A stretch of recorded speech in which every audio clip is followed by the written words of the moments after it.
कई बार ज़िंदगी में कुछ ऐसे हादसे हो जाते हैं, ऐसी घटनाएँ हो जाती हैं, जिसे हम समझ नहीं पाते कि अचानक से ये हमारे साथ क्या हुआ? ये कैसे हुआ? कुछ अप्रत्याशित सा, कुछ ऐसा जो आप कभी ख्वाबों ख़्यालों में भी ना सोच सकें। और अगर इस तरीके से अचानक से एक स्मूथ चलती हुई ज़िंदगी में कुछ होता है, अगर वो पॉज़िटिव है, तब तो हमें बहुत खुशी होती है। उसके लिए तो हमें किसी चीज़ की ज़रूरत नहीं, हम बहुत आनंद मनाते हैं। लेकिन अगर वो घटना कुछ दुखद है तो अपने आप को ही समझाना कि कुदरत ने मेरे ही साथ क्यों कर दिया? मैं ही क्यों? ये मुश्किल हो जाता है।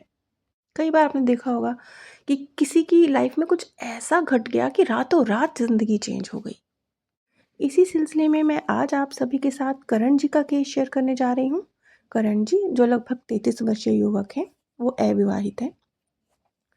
करण जी की लाइफ़ बहुत अच्छी चल रही थी। वो बताते हैं कि वो अच्छी जॉब में थे, अच्छी उनकी अर्निंग चल रही थी।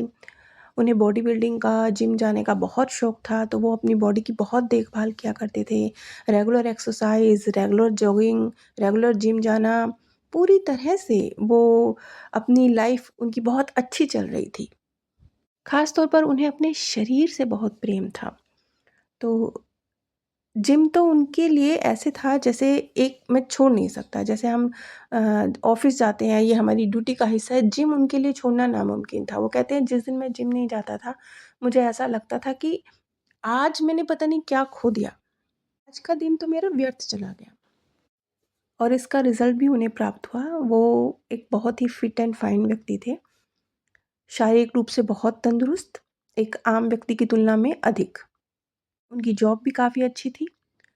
अब उनकी आयु भी हो चुकी थी, तो उनके लिए बहुत से रिश्ते आ रहे थे। लेकिन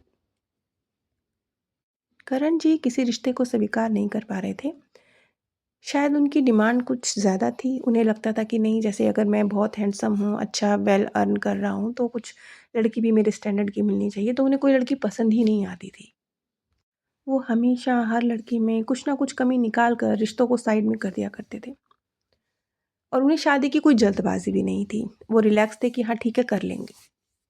लेकिन अचानक से करण जी की लाइफ में एक हादसा हुआ जिसने उनकी ज़िंदगी को बदल के रख दिया।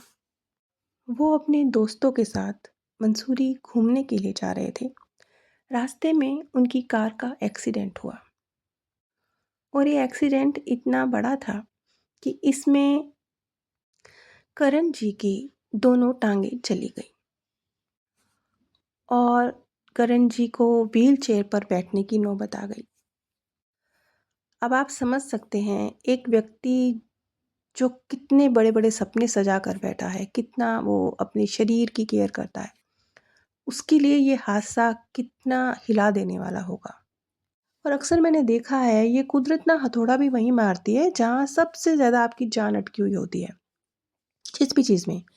आपकी जान अगर धन में अटकी है तो धन की तरफ से कुछ प्रॉब्लम आ जाएगी, आपकी जान बच्चों में अटकी है तो बच्चों की तरफ से प्रॉब्लम आ जाएगी, आपकी जान आपकी शिक्षा में अटकी है तो उसमें प्रॉब्लम आ जाएगी, करियर में अटकी है तो वहाँ से तो जहाँ पे भी आपकी जान अटकी है ना, वहीं से कुछ ना कुछ कुदरत खींच के ले आती है।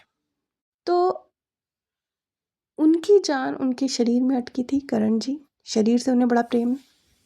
अब आप देखिए कि कुदरत ने अगर ये हादसा हुआ, वो कहते हैं कि मेरे को कोई फाइनेंशियल लॉस हो जाता या चलिए मेरा करियर भी ख़त्म हो जाता, कुछ ऐसा भी हो जाता तो मैं बर्दाश्त कर लेता। वो मेरे लिए इतनी बड़ी चीज़ नहीं था कि उस दर्द को मैं झेल जाता।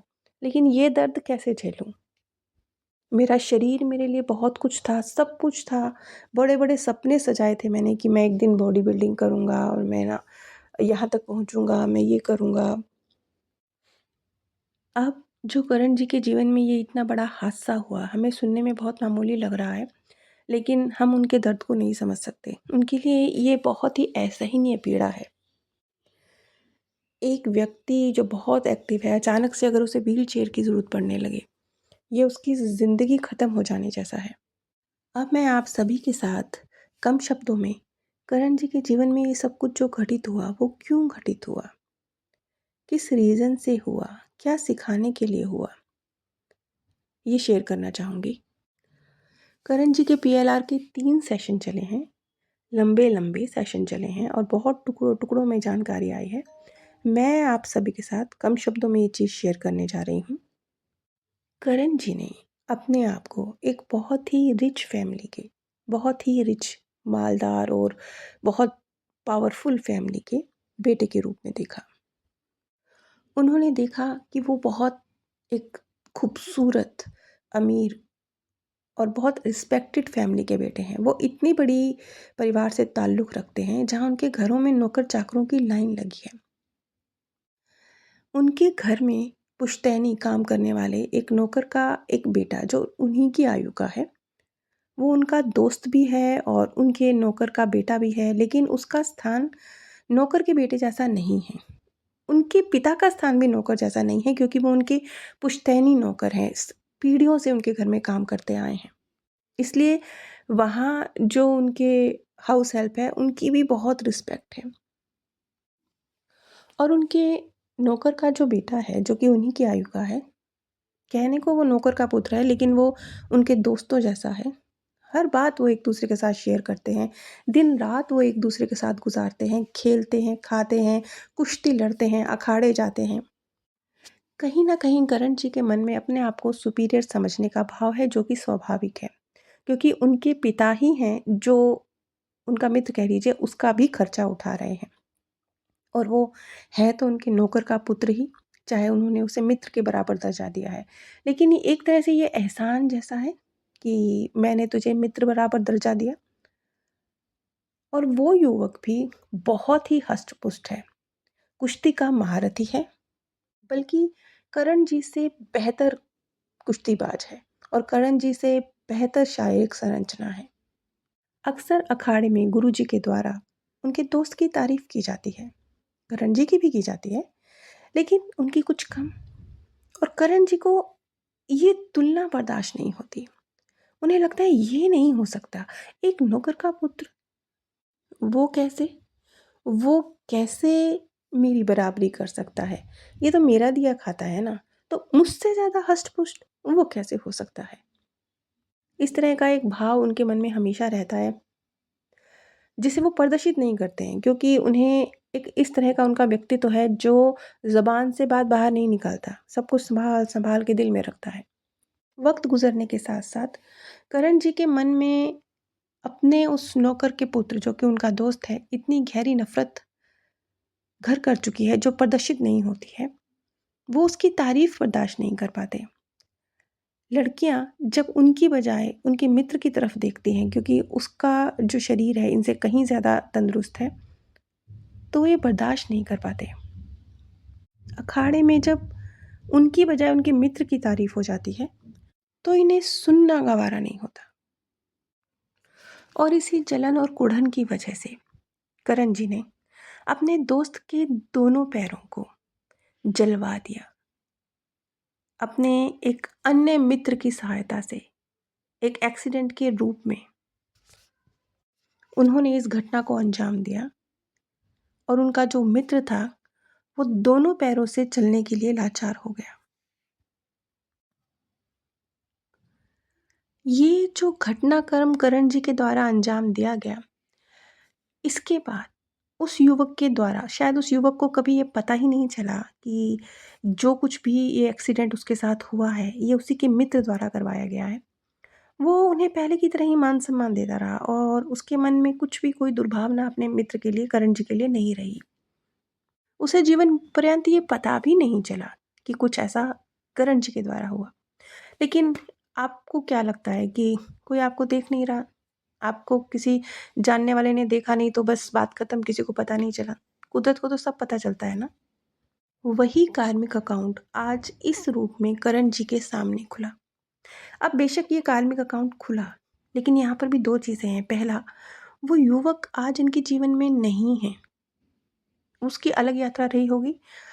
शायद उसने इस घटना के लिए कभी कोई दर्द या मतलब करण जी के प्रति कोई नेगेटिविटी क्रिएट ही नहीं करी। कुछ वजह अलग रही होंगी, तो वो आज इनके जीवन में मौजूद नहीं है। वो वजह नहीं है इनके जीवन में आने वाली तकलीफ़ का। उसकी अपनी कहीं यात्रा चल रही होगी। लेकिन एक दूसरा पॉइंट भी तो है कि इन्होंने किसी के पाँव ही उससे छीन लिए। ठीक है, कुदरत ने आज इनके पाँव छीन लिए, लेकिन अब सीखना क्या था? मेन चीज़ तो ये है ना, क्योंकि मैंने कई बार बोला है कि कुदरत जो कुछ करती है कुछ सिखाने के लिए भी तो करती है ना। वो भी तो मेन पॉइंट है ना। एक तो ये, दूसरा, क्या ये सही हुआ? ये फेयर था? ये तो उन्होंने अगर 2 टाँगें छीनी तो बदले में किसी ने या कुदरत ने इनकी 2 टाँगें छीन दी। ये तो फेयर नहीं हुआ, क्योंकि कुदरत तो मैंने कई बार कहा है विद ब्याज हिसाब करती है। तो ये तो अधूरा हुआ ना। लेकिन नहीं, ये अधूरा नहीं हुआ। क्यों? क्योंकि पहले तो उस युवक ने इस अकाउंट को मल्टीप्लाई नहीं होने दिया। इस वजह से ये अकाउंट इतना ज़्यादा, उस पे चक्रवृद्धि ब्याज नहीं लगा है। दूसरा, जो भावनात्मक पीड़ा है वो शारीरिक पीड़ा अगर 10 है तो भावनात्मक पीड़ा 100 है। देखिए फ़र्क है। और उस युवक के जीवन में जो हुआ, उसकी जो पीड़ा है वो सिर्फ़ शारीरिक है, 10 पे रुक गई है। उसने बहुत ज़्यादा भावनात्मक पीड़ा, क्योंकि उसने इसको प्रकृति प्रदत्त माना और किसी को ब्लेम नहीं करा, तो उसने बहुत ज़्यादा भावनात्मक पीड़ा क्रिएट नहीं करी। शायद ये रीज़न है कि अकाउंट थोड़ा हल्का होके आया है करण जी के जीवन में, लेकिन सेम टाइम उनकी भावनात्मक पीड़ा को आप नहीं समझ सकते। कुदरत ने हिसाब किया है, लेकिन वो भावनात्मक रूप से है। वो जो पीड़ा शारीरिक आप देख रहे हैं वो बहुत छोटी है, जो भावनात्मक है वो बहुत बड़ी है। तो ये अकाउंट इस तरीके से विद ब्याज ही क्लियर हो रहा है। और एक दूसरी चीज़ जो बहुत महत्वपूर्ण है, जो सवाल हमारे मन में आता है कि अब इसमें सीखने को क्या था? जी हाँ, सीखने के लिए भी बहुत कुछ था, जिसका स्पष्ट मैसेज करण जी को मिला। करण जी बहुत ज़्यादा अपनी बॉडी से प्रेम करना चाहिए। कुदरत ने एक नियामत आपको दी है, उसकी देखभाल करना, उसको स्वस्थ रखना बिल्कुल आपकी ज़िम्मेवारियों का हिस्सा है। अगर आप ऐसा करते हैं तो आप कुदरत की दिए हुए इस गिफ्ट की रिस्पेक्ट करते हैं। लेकिन आप अगर अपने मन का, अपने दिमाग का ख़्याल नहीं रख रहे हैं, तो ये आप अधूरी रिस्पेक्ट कर रहे हैं। ये भी उतने ही महत्वपूर्ण है। करण जी ने अपने शरीर की बहुत देखभाल करी, लेकिन इस सिलसिले में वो कहीं न कहीं अहंकारी से होते जा रहे थे। वो जैसे लड़कियों के रिश्ते भी उनके लिए आते थे, तो उन्हें हर लड़की में कमी नज़र आती थी। उन्होंने सामने वाले की रिस्पेक्ट करना, हर किसी को शरीर की नज़र से देखना शुरू कर दिया। खुद क्योंकि उन्होंने बहुत हष्ट-पुष्ट स्वस्थ शरीर बना लिया, तो हर किसी को वो एक शारीरिक दृष्टि से ही देखते थे और तौलते थे। उन्होंने अपने मन और दिमाग की भी कुछ हेल्थ होती है, उसकी भी मुझे केयर करनी है, इस तरफ कभी ध्यान नहीं दिया। भावनात्मक रूप से वो बहुत ही उनका डाउनफॉल हो रहा था। ये सब कुछ जो उनकी लाइफ में घटित हुआ, एक बार फिर उनका झुकाव अपने मन और अपने दिमाग को पढ़ने की तरफ गया। कुदरत कुछ सिखाने के लिए करती है। तो यहाँ पर जो लेसन था करण जी के लिए, वो ये था कि जितनी केयर शरीर की है, उतनी मन की भी करनी पड़ेगी, क्योंकि अब करनी ही पड़ेगी, पीड़ा बहुत ज़्यादा है ना। हम तो कई बार ऐसा करते हैं ना, शरीर की केयर भी तब करते हैं जब मामला कुछ दर्द होने लगे, खराब होने लगे। ऐसे ही करण जी के साथ है। करण जी भी मन और दिमाग की देखभाल कब कर रहे हैं? तब कर रहे हैं जब दर्द होने लगा है। लेकिन चलिए कोई बात नहीं, करना तो शुरू किया, एक सही राह तो पकड़ी। क्योंकि ये हमें समझना पड़ेगा, पहले भावनात्मक रूप से अपने आप को स्वस्थ बनाना है, फिर ऑटोमेटिकली दिमाग बनता है, फिर ऑटोमेटिकली शरीर बनता है। ये साइकिल ऐसे ही चलती है। हम उल्टे चलाते हैं। हम कहते हैं हम शरीर को स्वस्थ बना लेंगे, फिर सोचेंगे दिमाग, दिल की तो बारी ही नहीं आती। जबकि ये साइकिल बिल्कुल उल्टी कर देते हैं हम, ऐसे नहीं चलती है। इस चीज़ को करण जी ने समझा और अब उन्होंने अपने इमोशंस की कमांड भी अपने हाथ में लेना शुरू किया है और चीज़ों को अलग तरीके से देखना शुरू किया है। अगर आप अपने जीवन से जुड़े सवाल क्यों, क्या और कैसे, इन्हें समझना चाहते हैं, जानना चाहते हैं, पीएलआर प्रक्रिया करवाना चाहते हैं या सीखना चाहते हैं, तो आप स्क्रीन पर दिए गए व्हाट्सएप नंबर पर संपर्क कर सकते हैं। आप सभी पर परमात्म सौंदर्य, प्रेम और आनंद सदैव बरसता रहे। आप सभी दिव्य परम धाम में